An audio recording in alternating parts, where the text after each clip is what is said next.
What's up, future respiratory therapists? Coming at you again with an updated version of the non-invasive ventilation presentation, talking all about BiPAP and CPAP. You don't want to miss it. Let's dive in.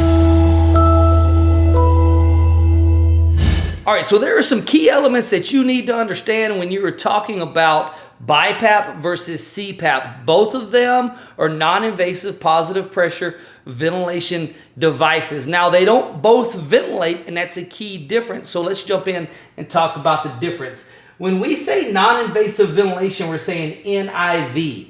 That's the acronym that NIV stands for. Now, you can take it a step further and you can say non-invasive positive pressure ventilation. That would be acronymed or shorthanded to NPPV. Now, from there, we can go into BiPAP versus CPAP. And what it all comes down to is, what do you need to do for your patient? Do you need to focus on ventilation or oxygenation? Or perhaps both? So let's jump in and see what the two differences between BiPAP and CPAP are. So when it comes to BiPAP, BiPAP stands for bi-level positive airway pressure. That's what it is. Now, the word bi means two, which is exactly what BiPAP is. There are two pressure settings in this mode. There is an IPAP and there is an EPAP. The IPAP stands for inspiratory positive airway pressure. EPAP stands for expiratory positive airway pressure. Now, this is important because when you understand how the inspiratory pressure and the expiratory pressure, or the IPAP and the EPAP, relate to each other and what happens with this change in pressure, then you understand that BiPAP aids in ventilation as well as oxygenation. So we're going to show you how here in just a few minutes. Now, when we look at CPAP, CPAP stands for continuous positive airway pressure. It's only one pressure setting, okay? One pressure that we call CPAP, and it is a continuous baseline pressure. Now, the thing to remember about CPAP is that it aids in oxygenation only. Key word there, only. So if you ever have a patient who is having trouble with ventilation, well, what is ventilation? Ventilation is the removal of CO2. Oxygenation is adequate oxygenation, or the bringing in of oxygen.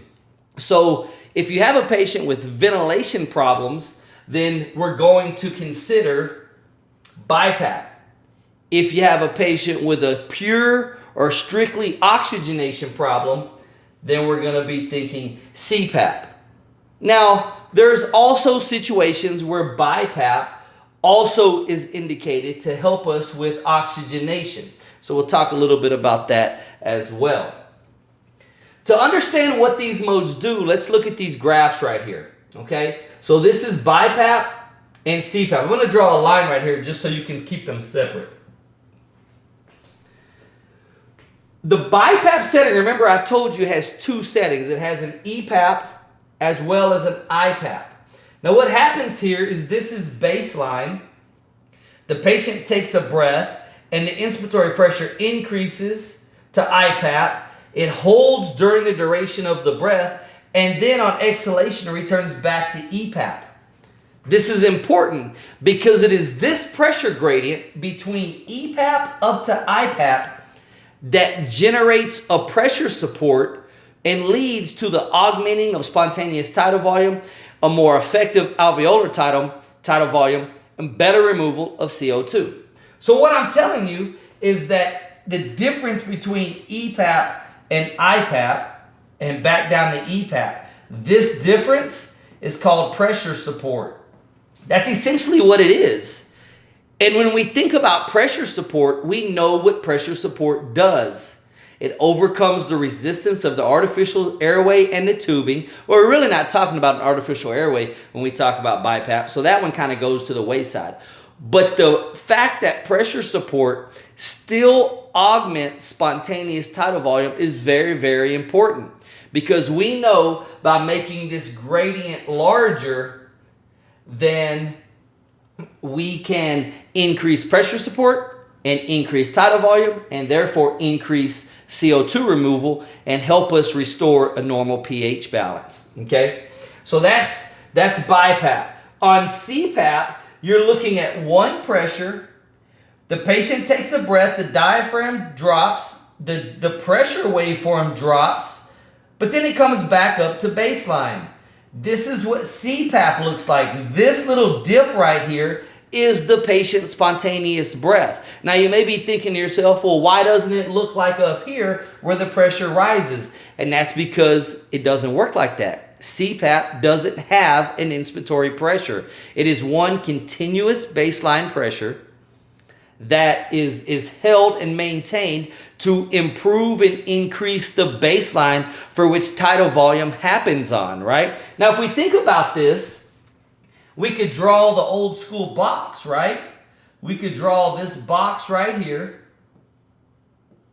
and we could put tidal volume, we could put ERV, we could put RV, and we could put IRV. Now, if you think about this, ERV and RV, these two equal FRC. FRC is the baseline that tidal volume happens on top of. That's the practical application of the volumes and capacity box. And there's other things that we could draw from, but for this conversation, that's what it comes down to. So when we think about CPAP, in regards to this, then we understand that CPAP impacts FRC. It raises the tidal volume by recruiting alveoli, increasing FRC, and creating a more functional residual capacity for which tidal volume then happens on. This will aid us in oxygenation by having more functional alveoli. Now, when you see these terms, you need to also understand that EPAP serves the same purpose as CPAP. So our expiratory positive airway pressure in BiPAP serves the same purpose as CPAP in pure CPAP. It's going to increase FRC and raise the baseline for which tidal volume happens upon. Now, interesting about this is that once you get into mechanical ventilation, you learn that this is the same concept as PEEP. PEEP also increases FRC and tidal volume happens on top of that. So what I'm trying to tell you right now is that PEEP, EPAP, and CPAP are all essentially the same thing. They're just associated with different modes of mechanical ventilation. That's the truth, okay? And that's what it is. Now, let's talk about how this looks when we start trying to adjust these things to fix arterial blood gases. Okay, so how do I know what to do when I have a blood gas? Do I do CPAP? Do I do BiPAP? What do I do? Well, let's look at it. All right, so here's a blood gas. You have a patient listed on a non-rebreather. They have a pH of 7.39, a CO2 of 41, and a PO2 of 52. Okay, now we know this isn't a good blood gas, right? The ventilation aspect of it is fine though. When we think ventilation, we're looking at CO2 in relationship to pH. Do we have a respiratory acidosis present? And the answer is no. We do not have a ventilation problem. Do we have an oxygenation problem? The answer is yes. 100% we have an oxygenation problem. So in this case, initiating a CPAP of 8 to 12 might be sufficient to fix this PO2 of 52. This person might be presenting with congestive heart failure, and we just need to stent open alveoli, increase that FRC, and improve their oxygenation. We can do that with 8 to 12 of CPAP, leave them on 100%, titrate down from there.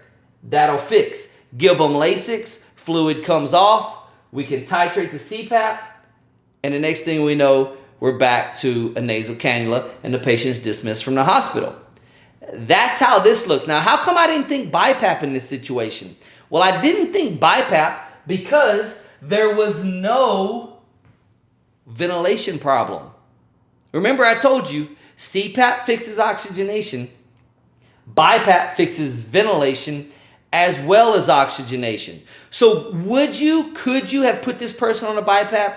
Yes, you could have, okay? I'm not gonna say the answer of BiPAP is completely wrong. You could have put them on BiPAP. And perhaps if I would have given you more information, such as this is the blood gas you have, but your patient also presents with nasal flaring and intercostal retractions, now you have an increased work of breathing to accompany your hypoxemia. And now perhaps BiPAP would be appropriate because that inspiratory pressure would aid them in getting those better tidal volumes, which could keep their CO2 where it is, reduce their work of breathing, and improve their hypoxemia. So that's scenario number one. Scenario number two, let's look what this one says. Here we have a patient who's already on BiPAP, 10/5 and 30%. Okay, so let's say we already have a patient on BiPAP. Let's say we put that previous patient on BiPAP, okay? And this is now the blood gas we have based off of these settings. Well, now when you look at it, the question is, do we have a ventilation problem or an oxygenation problem? What do we have? Well, when we look at our CO2 and our pH, our bicarb is normal. We have a high CO2 and a decreased pH. We have a ventilation problem 100%. We're going to have to help this patient breathe easier. Take a larger, more effective tidal volume, more effective alveolar minute ventilation, and get rid of more carbon dioxide. Do we have an oxygenation problem? No, not at all. So when you think about this, 10/5, this is IPAP over EPAP. Remember, EPAP functions like CPAP and PEEP, which we know aids in improving oxygenation. But we don't need to improve oxygenation. We're already adequately oxygenated. So our EPAP is 100% sufficient. So in this case, what we need to do is we need to increase our IPAP. Maybe we go to 15/5. Now, how does this help with ventilation? Goes back to what we started with. The difference that we started with was 10/5. That's a pressure support of 5. We are now, after increasing our IPAP to 15, we have now increased our pressure support or our pressure gradient to 10 centimeters of water pressure. And that rise in pressure gradient, that rise in said pressure support is going to lead to a more effective tidal volume. It will increase tidal volume. And if you increase tidal volume, then it increases alveolar tidal volume. And it enhances and improves CO2 removal, which will help get the CO2 down and the pH up. Okay? So that's how we tackle this scenario. Now we might have a scenario here, if we look at it.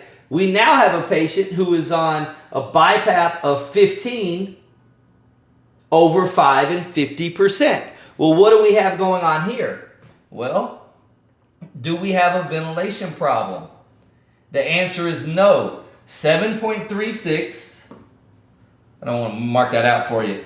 7.36 with a CO2 of 44. We do not have a ventilation problem here. But look, we do have an oxygenation problem. So we are going to have to fix this patient's oxygenation. Now, when you're on BiPAP, you have to understand that the goal in fixing oxygenation, if you remember, is EPAP, CPAP, PEEP. All of those increase FRC, increase oxygenation. So if we're on 15/5, then what we would want to do is we could increase the 5 to 10. So we just increase our EPAP, knowing that EPAP will improve oxygenation. And that's all fine and dandy. But look what happened when we did that. Look what happened. Our pressure support was 10 to start with, and we were good. After raising EPAP to 10, our pressure support now is only 5, which means we have cut down the pressure support that the patient was receiving to generate that tidal volume to keep that ventilation exactly where it is. So don't be shocked if when this happens, your ventilation becomes worsened. Your CO2 goes higher and your pH goes down because we've affected the amount of pressure support, and now tidal volume will decrease. Tidal volume goes down, CO2 goes up, pH goes down. Well, we're right on the cusp right now anyways. So what we want to really do here is keep our pressure support the same from where we started from. So we increased our EPAP by 5 to 10. To keep our pressure support at 10, we need to increase our IPAP by the same amount. So if we increase our EPAP to 10, then we would be better served by raising our IPAP to 20.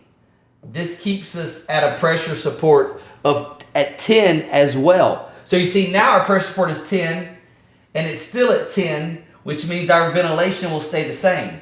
We've raised our EPAP to 10, which is going to help fix this PaO2 of 59 and address our oxygenation problem.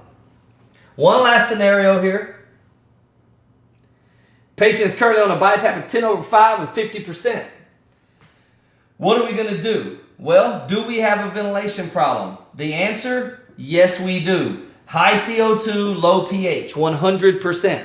What about oxygenation problem? Yes we do. We are hypoxemic. What this is an illustration and example of when you have an oxygenation and a ventilation problem. Now you have both problems existing. So what do we need to do? We know we're starting at 10/5. We know to address our ventilation problem, we need to improve the gradient between our IPAP and our EPAP, or essentially increase our pressure support. So what we could do here is we could increase IPAP to 15. Keep EPAP the same. When we do that, our gradient right here is 5. We will increase our gradient to 10. Increasing it to 10 will increase alveolar tidal volume, improve CO2 removal, improve pH. So this is good to address ventilation. But we have done nothing to address oxygenation. Now there is a small chance that potentially if you fix the hypoventilation, then you will fix the hypoxemia. That might happen. But let's say for this scenario that doesn't happen, okay? Let's just say that we run another blood gas and we're still hypoxemic. Well, now we're going to have to address the hypoxemia. So we're going to go up on EPAP. We're going to raise it to 10. We're going to keep our pressure support the same. So we're also going to increase IPAP to 20. We're going to go 20/10 where we started 10/5. Pressure support increased to fix ventilation. EPAP increased to fix oxygenation. And that's the answer to this question. One last thing before I leave you with this. A lot of people say, okay, so IPAP equals ventilation and EPAP equals oxygenation. Not true. Let me show you why. Let's say you have a patient on 15/10. You have another patient on 12/5.